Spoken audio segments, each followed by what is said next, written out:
જાણો શું છે આંબુડું જાંબુડું. પુરુષોત્તમ માસ દરમિયાન ગાવામાં આવતું આ આંબુડું જાંબુડું એ એક લોકપ્રિય ભક્તિમય કીર્તન છે.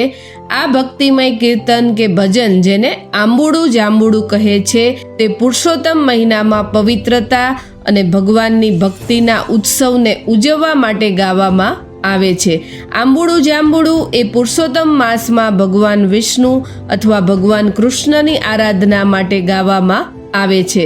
આંબુડું જાંબુડું એ કીર્તનમાં અધિક માસનો મહિમા સમજાવતાની સાથે આ કીર્તનનો અર્થ એવો પણ થાય છે કે વૈકુંઠમાંથી કંકોત્રી આવવી અને એ સાથે જ ભક્તોને પવિત્રતા વિશે સમજાવવામાં આવે છે, જેનાથી ભક્તો ધાર્મિક વાતાવરણ સાથે જોડાય છે. માટે જ પુરુષોત્તમ માસમાં ભગવાન પુરુષોત્તમની કૃપા મેળવવા માટે આ આંબુડું જાંબુડું કીર્તન પુરુષોત્તમ માસમાં ભગવાન પુરુષોત્તમની સમક્ષ ગાવામાં આવે છે.